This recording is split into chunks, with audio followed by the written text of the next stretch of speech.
नमस्कार दोस्तों, जिला दर्शन के हमारे सीरीज में आप सभी लोगों का स्वागत है। और इसका एपिसोड नंबर 1 जिसमें पटना जिला के बारे में मैंने आप लोगों को बताया था। उम्मीद कर रहा हूं कि आप लोगों ने उस जिले को अच्छे तरीके से देखा होगा। वीडियो लंबी थी क्योंकि राजधानी है और राजधानी है तो वो वीडियो थोड़ी लंबी होगी, लेकिन हाँ, आज बक्सर जिला है तो ज्यादा लंबा आज का वीडियो कल वाले कितना नहीं होगा। लेकिन फिर भी लगभग 15-20 मिनट तो आपको लगेगा ही लगेगा किसी एक जिले को अगर आपको थोड़ा सा ब्रीफली समझना है। और खासकर प्रीलिम्स पॉइंट ऑफ व्यू से हम लोग अभी पढ़ रहे हैं, तो इसमें प्रीलिम्स पॉइंट ऑफ व्यू से अगर आपको समझना है तो हमको थोड़ा समय तो देना ही होगा। याद रखिएगा, पिछले वीडियोस में कुछ कमेंट्स आए थे कि सर थोड़ा और मेंस पॉइंट ऑफ व्यू से बताइए। तो मेरे भाई, ये जो सीरीज है ये केवल और केवल प्रीलिम्स पॉइंट ऑफ व्यू से हमको ध्यान में रखते हुए हम आपको बता रहे हैं। लिख भी चुके हैं 72nd प्रीलिम्स के लिए, तो इसीलिए हम थोड़ा प्रीलिम्स सेंट्रिक फैक्ट्स के ऊपर ज्यादा ध्यान दे रहे हैं, क्योंकि जिले से क्वेश्चन लगभग आप देखिएगा तो 5 क्वेश्चन लगभग हर बार जिलों के आधार पर क्वेश्चन आपके बनते हैं। तो नमस्कार है आप सभी लोगों को, मेरा नाम है आदित्य वैभव और करता हूं आप सभी लोगों का तहे दिल से स्वागत आप सबके अपने चैनल बीपीएससी स्टडी आईक्यू पे। तो आज का जो हमारा जिला है वो है हमारा बक्सर जिला। बक्सर जिले की बात जो हम लोग करते हैं तो बक्सर नाम में ही क्लियर है। बक्सर बक्सर मतलब दो शब्द संस्कृत शब्द से बना है। बक्सर यानी कि भाग बाग और सर यानी कि सर। तो बक्सर जो है एक समग्र परिचय आज हम लोग करने वाले हैं, जिसमें हम लोग बक्सर के हिस्टोरिकल पॉइंट ऑफ व्यू से बक्सर की जो हेरिटेज है, बक्सर की जो विरासत है उसको देखेंगे, और साथ ही साथ बक्सर से रिलेटेड जो कृषि है, एग्रीकल्चर है, उस पॉइंट ऑफ व्यू से कृषि का एक प्रवेश द्वार के रूप में जाना जाता है, उस पॉइंट ऑफ व्यू से आज के इस वीडियो में हम लोग देखते हैं। तो बक्सर जो है बेसिकली अगर हम बात करते हैं तो ये दो शब्दों से मिलकर बना है, जिसका नाम है व्याघ्र और सर। यानी कि हम कह सकते हैं बक्सर व्याघ्र सर। इसका असली नाम क्या था? तो व्याघ्र सर। तो व्याघ्र सर था, व्याघ्र सर से क्या बन गया? बक्सर बन गया। राइट, सर मतलब हो गया सरोवर, व्याघ्र मतलब हो गया बाघ, तो बाघ के सर से यह बन गया बक्सर। तो बेसिकली एक्चुअल में इसका नाम क्या था? तो व्याघ्र सर, और व्याघ्र सर से यह बन गया हमारा क्या? तो बक्सर। इसके अलावा हम लोग बात करते हैं तो चैत्र रथ, वाघासन, सिद्धाश्रम, वेदक भूरी, करुष, ये सारे नामों को अपने अपने समय पे इस सारे चीजों को आइडेंटिफाई किया गया है। सबसे पहले अगर हम बात करते हैं हमारे बक्सर जिले की, तो बक्सर जिले को मैं चाहूंगा आपको सबसे पहले नक्शे पे दिखाने की कि आखिर बक्सर जिला जो है एक्चुअल में कहां पे है। तो मेरे भाई, ये रहा हमारा प्यारा बिहार का नक्शा जिसको आप देख सकते हैं। तो एक्चुअल में अगर हम बात करते हैं मेरे भाई, तो ये है हमारा बक्सर जिला। देखिए, दिस इज द बक्सर जिला जो आपको नजर आ रहा होगा। दिस इज द बक्सर जिला। ठीक है, हम पूरे बिहार के पॉइंट ऑफ व्यू से बता देते हैं। तो ये अगर हम एक सेकेंड जैसे मान के चलिए, ये हमारा क्या है? तो ये हमारा है बिहार। ठीक है, बिहार को अगर हम बनाए तो ये हमारा क्या नजर आ जाता है? तो ये हमारा नजर आ जाता है अपना प्यारा प्यारा सा प्यारा मोहब्बत बिहार। तो बिहार के पॉइंट ऑफ व्यू से जब भी हम लोग बात करते हैं तो बिहार अगर हम देखते हैं तो बिहार में यूपी के साथ हमारे 8 जिले सीमा साझा करते हैं। तो यूपी के साथ जो 8 जिले हमारे सीमा साझा करते हैं उसमें से जो बक्सर है ये भी एक जो है इंपॉर्टेंट जिला आता है जो कि यूपी के साथ सीमा साझा करता है। ऐसे बक्सर जो है हिस्टोरिकली काफी इंपॉर्टेंट रहा है। 2 इंपॉर्टेंट लड़ाइयां इतिहास की यहां पे लड़ी गई है, और आप देख सकते हैं ये है हमारा बक्सर। बक्सर के बगल में आप देखिएगा तो यहां पे आपको नजर आएगा भोजपुर जिला। यहां पे अगर आप देखेंगे, ठीक है, यहां पे अगर आप देखेंगे तो यहां पे आपको नजर आएगा क्या? तो यहां पे आपको भोजपुर जिला नजर आएगा, और यहां पे अगर आप देखेंगे तो यहां पे आपको नजर आएगा रोहतास जिला। राइट, रोहतास जिला आपको नजर आएगा, और यहां पे आपको नजर आएगा कैमूर जिला। और राइट, तो अगर हम बात करते हैं हमारे बक्सर के पॉइंट ऑफ व्यू से, जैसे एग्जांपल के तौर पे हम इसको साइड हटाएं, अगर हम देखते हैं हमारे बक्सर के पॉइंट ऑफ व्यू से, तो ये जो है हमारा प्यारा बक्सर जिला है। ठीक है, दिस इज आवर बक्सर जिला। और बक्सर के पास अगर हम देखते हैं तो ये हमारा क्या हो जाएगा मेरे भाई? तो ये जो है हमारा बक्सर हो जाएगा। ये जो है हमारा, इसकी बात जब हम करते हैं तो ये हमारा हो जाएगा भोजपुर, और एक्चुअल में बक्सर जो है भोजपुर से अलग होकर बना है। ये हमारा हो जाएगा रोहतास, और इस और ऑब्वियस सी बात है कि ये जो एरिया हम देख रहे हैं दिस इज द एरिया, ये एरिया हमारा हो जाएगा कैमूर। तो इसकी बात जब हम करते हैं मेरे भाई, तो ये हमारा क्या है? सबसे पहले मोस्ट इंपॉर्टेंटली अगर हम देखते हैं तो ये हमारा क्या है? तो ये हमारा हो जाएगा बक्सर। राइट, इसके अलावा ये हमारा हो जाएगा भोजपुर, ये हमारा हो जाएगा रोहतास, और ये हमारा हो जाएगा कैमूर। ठीक है, बक्सर की बात जब हम करते हैं तो बक्सर को आप देख सकते हैं कि यहां पे आपको मिलेगा गंगा नदी। गंगा नदी यहां से आपके एंटर करती है। यहाँ पे है आपका उत्तर प्रदेश। तो उत्तर प्रदेश और मतलब कि समझिए कि बिहार के बीच का एक बॉर्डर डिस्ट्रिक्ट है बक्सर। और आइए जरा बक्सर के बारे में, इसके भौगोलिक लोकेशन के बारे में हम लोग जानते हैं। हालांकि इसको हम लोगों ने देखा है, बट फिर भी थोड़ा सा इसको जूम आउट करते हैं। तो इसकी सीमा उत्तर प्रदेश बलिया गाजीपुर, पूर्व में इसके भोजपुर है, दक्षिण में इसका रोहतास कैमूर है। यहाँ के क्षेत्रफल की बात करते हैं तो 1703 स्क्वायर किलोमीटर के एरिया में यहाँ का क्षेत्रफल फैला हुआ है। यहाँ की औसत ऊंचाई 55 मीटर है। और ऑब्वियस सी बात है, यहाँ पे गंगा, कर्मनासा, ठोरा, धर्मावती ये नदियां आपको नजर आ जाती है। कर्मनासा नदी जो है यहाँ पे आपको बहती है। और ऑब्वियस सी बात है, यहाँ पे एक चौसा जगह है, इस चौसे के पास जाकर के गंगा नदी से कर्मनासा नदी मिलती है। तो चौसा जो है एक इंपॉर्टेंट है, यहाँ पे एक आपका बैटल भी हुआ था जिसको हम लोग कहते हैं बैटल ऑफ चौसा। तो गंगा, कर्मनासा, ठोरा, धर्मावती यहाँ की क्या है, तो प्रमुख नदी है बक्सर की। बक्सर की स्थापना की बात करते हैं तो 17 मार्च 1911 में बक्सर की स्थापना भोजपुर से अलग होकर के हुई थी। तो याद रखिएगा, बक्सर जो है पहले भोजपुर जिला के साथ था, भोजपुर से अलग होकर के एक अलग जिला अस्तित्व में आता है। यहां पे टोटल 101 सब डिवीजन में से 2 सब डिवीजन बक्सर और डुमरांव मौजूद हैं।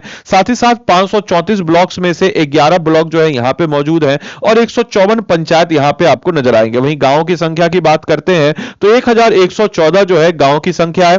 एक लोकसभा क्षेत्र है। विधानसभा की बात करते हैं तो 4 विधानसभा क्षेत्र बक्सर, ब्रह्मपुर, राजपुर और डुमरांव, 4 विधानसभा क्षेत्र हमको यहां पे नजर आ जाता है। इसके अलावा कुल जनसंख्या की बात करते हैं तो 17,06,352 जो है बक्सर की कुल जनसंख्या है। और यहां पे जनसंख्या वृद्धि की बात करते हैं तो 21.7% जो है बक्सर में जनसंख्या का ग्रोथ हमको नजर आता है। जनसंख्या घनत्व जिसको हम कहते हैं पॉपुलेशन डेंसिटी 1002 यहां की पॉपुलेशन डेंसिटी है।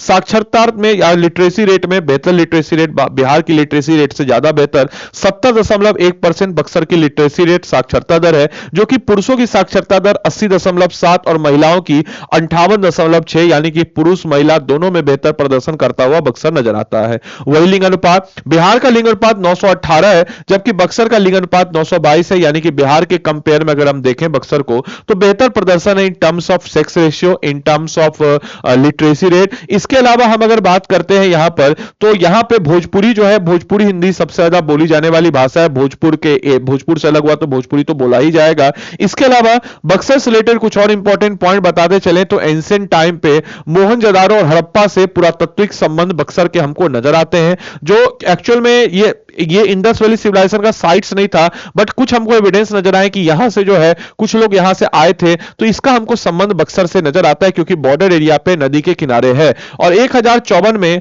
राजा रुद्रदेव द्वारा बक्सर किले का निर्माण किया गया। तो सबसे पहले बक्सर किले के निर्माण की बात करते हैं तो 1054 में राजा रुद्रदेव द्वारा बक्सर किले का निर्माण करवाया गया था। और 1539 ईस्वी में चौसा का युद्ध जो कि आपके शेरशाह सूरी, जो कि आपका किसका, तो शेरशाह सूरी एंड हुमायूं के बीच में हुआ था, जो कि बहुत ही हिस्टोरिकल लड़ाई था, जिस हिस्टोरिकल लड़ाई को शेरशाह सूरी ने जीत करके सूर्यवंश की स्थापना की। 1764 में बक्सर का युद्ध जो कि मोस्ट डिसिसिव बैटल था, जहां पे ईस्ट इंडिया कंपनी को जिसको लीड कर रहे थे हेक्टर मुनरो, और इधर आपका कंबाइंड आर्मी था शुजा उदौला जो कि अवध की सेना का या अवध का राजा था, शाह आलम II जो कि मुगल बादशाह था, और मीर कासिम जिसकी बात हम करें तो ये बंगाल का मतलब समझिए कि एक इंपॉर्टेंट उस समय राजा नवाब था। हालांकि लड़ाई के समय नवाब नहीं था, लेकिन हाँ फिर भी हम कह सकते हैं कि इस तीनों की कंबाइंड आर्मी को आराम से हेक्टर मुनरो ने हरा दिया और इस प्रकार से मोस्ट डिसिसिव बैटल के रूप में जाना जाता है।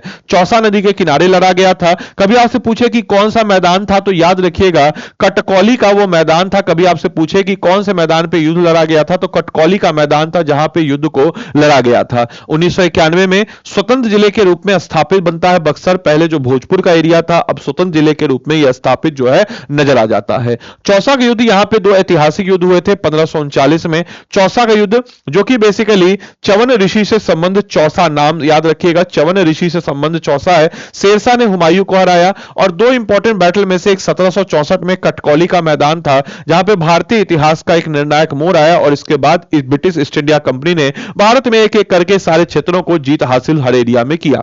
इतना ही नहीं, यहां पे कृषि जो आधारित अर्थव्यवस्था है सबसे प्रमुख है धान, गेहूं, मक्का, गन्ना। यहां पे लगभग ऑलमोस्ट सारी चीजें होती है, बट यहां पे हम कह सकते हैं कि गेहूं और धान जो है इंपॉर्टेंट क्रॉप के रूप में नजर आता है। यहां के एवरेज तापमान की बात करते हैं तो 40 डिग्री सेल्सियस मैक्सिमम अधिकतम है, न्यूनतम 10 डिग्री सेल्सियस है। औसत बरसात 774.82 मिलीमीटर यानी कि जिसको हम कह सकते हैं कि 77.4 सेंटीमीटर यहां पे आपको एवरेज रेनफॉल जो है मौजूद नजर आ जाती है। यहां की अगर इंडस्ट्री की बात अगर हम करते हैं तो 1448 पंजीकृत औद्योगिक यहां पे इकाई है, जिसमें से एक औद्योगिक क्षेत्र नजर आ जाता है। कृषि आधारित अगर हम बात करते हैं तो चावल, तेल मिल, जूट उत्पादन, सोलर, वाटर, ये सारी चीजें यहां पे आपको मोस्टली जो है इंडस्ट्रियल प्रोडक्शन के रूप में नजर आता है।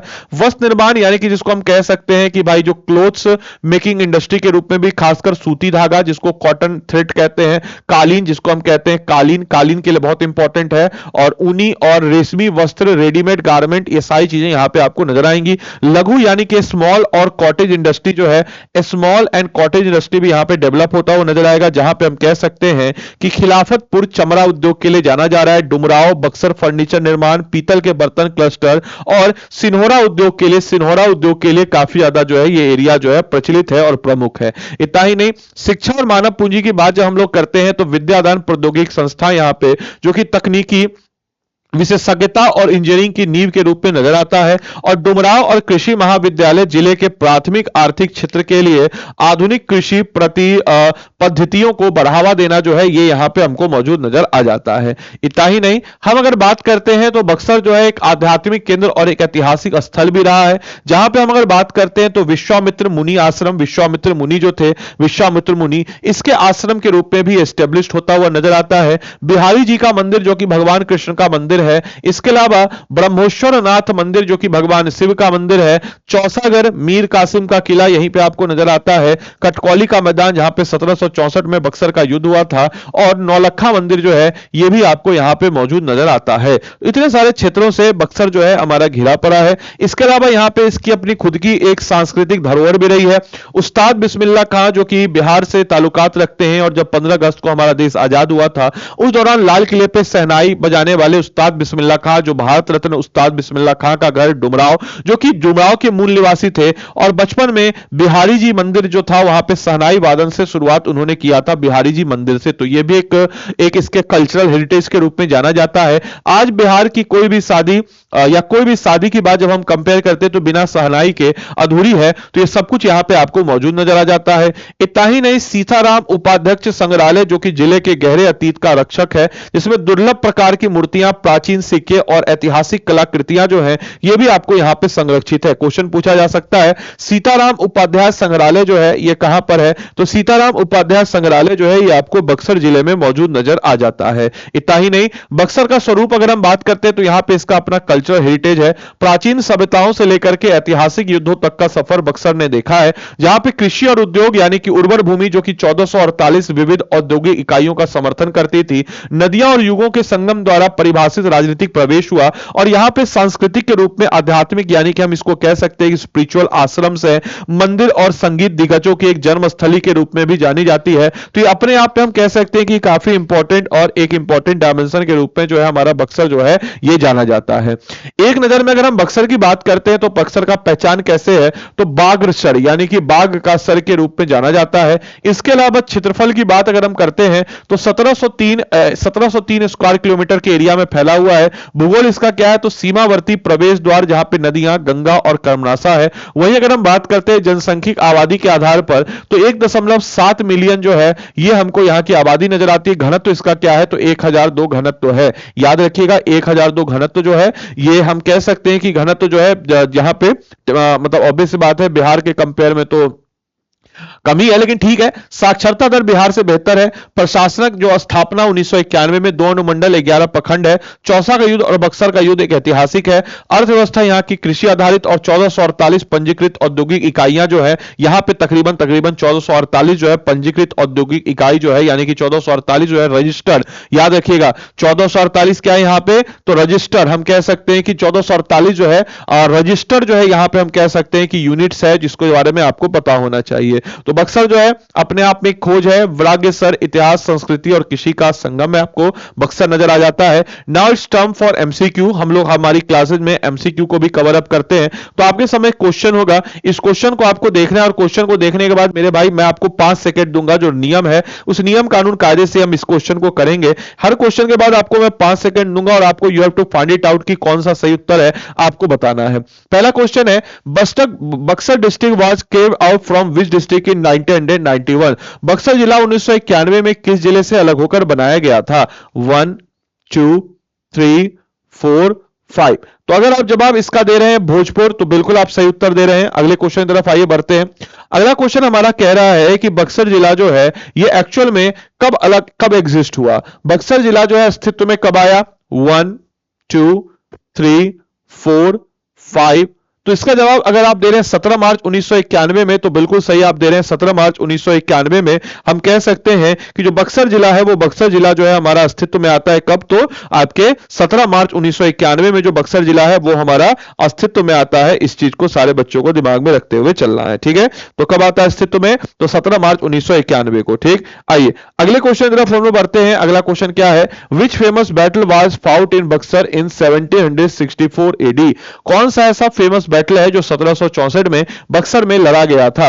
Battle of Plassey, battle of Panipat, battle of Buxar, battle of Chausa. तो बक्सर का युद्ध जिसको हम कहते हैं 1764 में लड़ा गया था। 3 कंबाइंड आर्मी थी, शाह आलम, शुजा-उद-दौला। शाह आलम आपको मुगल बादशाह, शुजा-उद-दौला आपको अवध के राजा, और कासिम बंगाल की तरफ से, और हेक्टर मुनरो ने इन तीनों की कंबाइंड सेना को हरा दिया। तो बक्सर का युद्ध, बाकी प्लासी का युद्ध तो बंगाल में लड़ा गया था 1757 में, पानीपत का युद्ध 1526 में, और साथ ही साथ चौसा का युद्ध जो है 1539 में। तो ये जो है बक्सर में ये भी लड़ा गया था, बट 1764 पूछ रहा है, तो बक्सर का युद्ध हो जाएगा। सी इज द राइट आंसर। अगले क्वेश्चन तरफ आइए बढ़ते। अगला क्वेश्चन हम लोग का क्या कह रहा है कि Sanskrit mini Vyaghrasar from which of the Buxar derive it name is? Vyaghrasar जिसका संबंध बक्सर नाम से है उसका अर्थ क्या है? Lion and forest, tiger and pond, river and tiger, pond and deer. 1 2 3 4 5। अगर आप इसका जवाब दे रहे हैं बाघ और तालाब, तो बिल्कुल आप सही जवाब दे रहे हैं। मैंने स्टार्टिंग में ही आपको बताया था बाघ और तालाब।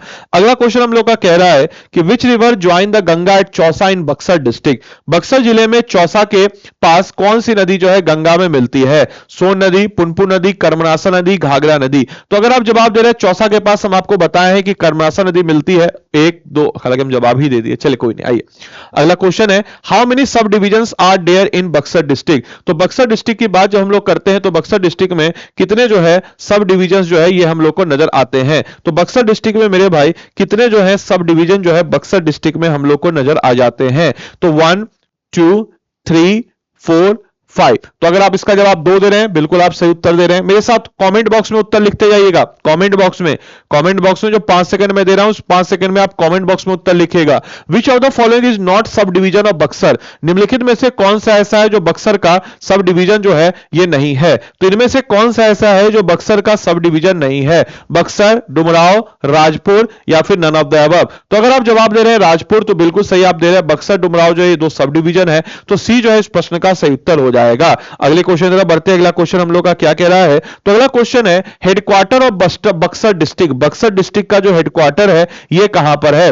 1 2 3 4 5। अगर आप इसका जवाब दे रहे हैं बक्सर, तो बिल्कुल सही आप दे रहे हैं। बक्सर का हेडक्वार्टर जो है ये बक्सर ही नजर आ जाएगा। विच ऑफ द टोटल ज्योग्राफिकल, अगर आप एडीओ का इस बार का पेपर देखिएगा तो जिलों का हेडक्वार्टर जो है वो पूछ रखा है। एडीओ में जिलों का हेडक्वार्टर पूछ रखा है। क्वेश्चन है आप लोगों से, बीपीएससी एडीओ में पूछा गया था, बिहार के कितने ऐसे डिस्ट्रिक्ट्स हैं जिनका हेडक्वार्टर उनके जिले के नाम पे नहीं है? जैसे कहने का मतलब है जैसे रोहतास का हेडक्वार्टर है सासाराम, जैसे कैमूर का हेडक्वार्टर है भभुआ। तो ऐसे आपको बताना है कि कितना ऐसा, जैसे आपको वैशाली का हेडक्वार्टर है हाजीपुर, तो वैसे आपको बताना है कितना जिला। जरा कमेंट बॉक्स में लिख के बताएंगे सारे बच्चे। अगला, what is the total geographical area of Buxar district? Buxar district की बात जब हम लोग करते हैं तो बक्सर डिस्ट्रिक्ट का टोटल ज्योग्राफिकल एरिया जो है ये हमारा कितना है? तो बक्सर डिस्ट्रिक्ट का टोटल ज्योग्राफिकल एरिया जो है 1703, याद रखिएगा। नेक्स्ट क्वेश्चन जरा हैं। According to census data the literacy rate of Buxar district की साक्षरता दर जो है ये हमारी कितनी है? 1 2 3 4 5। तो अगर आप जवाब 70.1% दे रहे हैं, बिल्कुल सही दे रहे हैं। बिहार की साक्षरता दर से बेहतर जो हमको बक्सर की साक्षरता दर नजर आती है। What is the sex ratio of Buxar district? Buxar जिले का लिंग अनुपात जो है ये हमारा कितना है? क्या ये 912 है, 918 है, 922 है, 930 है? तो बक्सर जिले का जो लिंग अनुपात है वो कितना है? तो 922 जो है ये बक्सर जिले का लिंग अनुपात नजर आ जाता है। नेक्स्ट क्वेश्चन की तरफ बढ़ते हैं। नेक्स्ट क्वेश्चन क्या कह रहा है कि which battle was found in Chausa in 1539? 1539 में जो चौसा में लड़ाई लड़ी गई थी, ये चौसा की लड़ाई जो है किसके अगेंस्ट लड़ी गई थी? अकबर हेमू, शेरशाह हुमायूं, बाबर इब्राहिम लोदी, ब्रिटिश और मीर कासिम। तो याद रखिएगा शेरशाह सूरी और हुमायूं के बीच में यह चौसा की लड़ाई लड़ी गई थी। अगला क्वेश्चन है बक्सर का ब्रह्मेश्वर नाथ मंदिर जो है यह कौन सी देवता के मंदिर रिलेटेड है? विष्णु, कृष्ण, शिव या फिर राम भगवान? बताइए। 1 2 3 4 5। अगर आप जवाब दे रहे हैं लॉर्ड शिवा, बिल्कुल सही आप जवाब दे रहे हैं। Which legendary musician used to play shehnai at Bihari temple during the childhood? कौन से महान संगीतकार बचपन में बिहारी जी मंदिर में शहनाई बजाने का काम करते थे? तो बिहारी जी मंदिर में शहनाई बजाने का काम कौन करते थे? रविशंकर प्रसाद, जाकिर हुसैन, उस्ताद बिस्मिल्लाह खां या फिर आप बताना है हरिप्रसाद चौरसिया। 1 2 3 4 5। तो अगर आप जवाब दे रहे हैं उस्ताद बिस्मिल्लाह खां तो बिल्कुल आप लोग सही उत्तर दे रहे हैं। नेक्स्ट क्वेश्चन की तरफ बढ़ते हैं कि कौन सा ऐसा फसल है which of the following crops is not a major crops of Buxar? निम्नलिखित में से कौन सी फसल जो है बक्सर जिले की प्रमुख फसल नहीं है? जवाब दीजिएगा। 1 2 3 4 5। अगर आप इसका जवाब दे रहे हैं चाय तो बिल्कुल आप सही जवाब दे रहे हैं। डी जो है इस प्रश्न का बिल्कुल सही उत्तर हो जाएगा। पैडी, वीट, सुगरकेन ये तीनों क्या है? One of the important crop जो है ये बक्सर जिले का नजर आ जाता है। तो T is the right answer. बाकी आप लोगों में से कोई भी जन 72वीं बीपीएससी की तैयारी कर रहे हैं तो आपको जरूरत होगी एक अच्छे टेस्ट सीरीज की और एक अच्छे रिवीजन कोर्स की। तो टेस्ट सीरीज और रिवीजन कोर्स दोनों हम साथ दे रहे हैं हमारे सारथी 2.0 बैच में, जिसमें 5000 एमसीक्यूज के मार्फत से हम आपको पूरा का पूरा एमसीक्यू बैच अच्छे से कवर अप करा रहे हैं 72nd BPSC prelims point of view से। 2 जून से इसकी क्लास स्टार्ट हो चुकी है मेरे भाई, और 2 जून से इसकी क्लास जो स्टार्ट हो चुकी है तो इसमें ओरिएंटेशन सेशन था और 4 तारीख से प्रॉपर क्लास इसमें शुरू हो चुकी है। तो मेरे भाई आप अगर अभी भी इस बैच के साथ एनरोल नहीं किए तो आपको एनरोल करना चाहिए। क्यों करना चाहिए? क्योंकि इसमें हम लोग 5000 एमसीक्यूज के मार्फत से पूरा का पूरा सिलेबस आपको कवर अप करा देते हैं। Exam oriented previous year question base पे और एक्सपेक्टेड क्वेश्चन होता है, टॉपिक वाइज कवरेज होता है, चाहे पॉलिटी हो, हिस्ट्री हो, ज्योग्राफी हो, इकोनॉमिक्स हो, बिहार स्पेशल हो, करंट अफेयर्स हो, हर टॉपिक हर सब्जेक्ट का आपको टॉपिक वाइज तरीके से पूरे के पूरे सिलेबस को कवर अप कराते हैं। इतना ही नहीं, हम लोग इसमें chapter wise MCQ structural preparation के लिए जिसमें आपका वीक एरिया आइडेंटिफाई होगा और आप फोकस प्रिपरेशन अच्छे तरीके से कर पाएंगे। इतना ही नहीं, इस प्रश्न के साथ स्पष्ट व्याख्या सही है तो क्यों सही है और गलत है तो क्यों गलत है। इसके अलावा आपको हर टॉपिक से related crux material, current affairs magazine, quick revision के लिए बहुत हेल्पफुल होगा। और मेरे द्वारा मेंटरशिप अगर आप इस बैच में एनरोल होते हैं आदि लाइव कोड को लगा के, साथ ही साथ इसमें आपको टेस्ट सीरीज भी मिलता है। तो मेरे भाई आदि लाइव कोड लगा के आप इस बैच में एनरोल होंगे और इस टाइप का मैं अपनी तरफ से हैंड रिटेन नोट, चाहे हर सब्जेक्ट का हो, साइंस का हो, बिहार स्पेशल का हो, करंट अफेयर्स का हो, ज्योग्राफी का हो, इकोनॉमिक्स का हो, हिस्ट्री का हो, पॉलिटी का हो, हर सब्जेक्ट का हैंड रिटेन नोट जो है मैं आपको लिंक प्रोवाइड कराऊंगा और आदि लाइव मेंटरशिप में मैं आपको देता हूं मेरे भाई। तो ये रहा आदि लाइव मेंटरशिप का आपको प्रावधान। जो इस बैच में अगर आपको एनरोल करना है तो आप इस चीज को इंश्योर करना होगा कि आपको क्या करना है, तो आदि लाइव ही कोड लगाना है और आदि लाइव कोड लगा करके आप जो है इस नंबर पे हमको व्हाट्सएप कीजिएगा 8789847319। आप जो है इस पे हमको व्हाट्सएप कर दीजिएगा और फिर जो है हम आपको इसमें ऐड ऑन कर देंगे। इसमें बेसिकली आप देख सकते हैं कि हर टॉपिक का, चाहे हिंदी हो या इंग्लिश मटेरियल हो, जैसे हिंदी में हम देखते हैं तो हर टॉपिक का आप देखिएगा, हिंदी मटेरियल हो या इंग्लिश मटेरियल हो, आप देख सकते हैं कि आपको जो हर टॉपिक का हैंड रिटेन नोट जो है कुछ इस प्रकार से आपको मिल जाता है, जिसमें हम लोग हर एक टॉपिक, हर एक डायमेंशन, हर एक प्रोस्पेक्टिव और हर एक पॉइंट ऑफ व्यू से आपको एक एक चीज को हैंड रिटेन नोट्स क्लास में पढ़ाने के अलावा आपको बता, जैसे देख लीजिए आपको, तो यहां पे आपको इस टाइप की चीजें जो है नजर आ जाती है। तो मेरे भाई अगर आपको इस बैच में एनरोल करना है तो आपको क्या करना होगा, तो स्टडी आईक्यू के ऐप या वेबसाइट पे आप चले जाएंगे। स्टडी आईक्यू के ऐप या वेबसाइट पे जब आप चले जाएंगे तो यहां पे आप लिखिएगा सारथी, SAA सारथी, सारथी MCQ 72nd BPSC prelims batch. इसमें आप बाय नाउ पे जाएंगे। बाय नाउ पे जाने के बाद यहां पे आप क्या करेंगे, तो यहां पे आप कोड लगा देंगे DILIVE, आदि लाइव कोड लगाएंगे और आदि लाइव कोड लगा करके आप जो है इस बैच में एनरोल कर सकते हैं। तो याद रखिएगा कोड आपको क्या लगाना है मेरे भाई, तो कोड आपको लगाना है ADILIVE, आदि लाइव कोड ही लगाएंगे और आदि लाइव कोड लगा करके आप जो इस बैच में एनरोल करेंगे और उसके बाद हमको व्हाट्सएप कर दीजिएगा 8789847319। इस पे आप हमको क्या कर दीजिएगा, तो व्हाट्सएप कर दीजिएगा। बाकी उम्मीद करते हैं सेशन आप लोग के लिए अच्छा लगा हो, आपने सेशन को अच्छे से एंजॉय किया हो, बहुत कुछ जानने सीखने बुझने को मिला हो। तो मिलता है अगले सेशन में, तब तक के लिए सारे बच्चों को bye bye, take care, thank you and thanks for watching this session.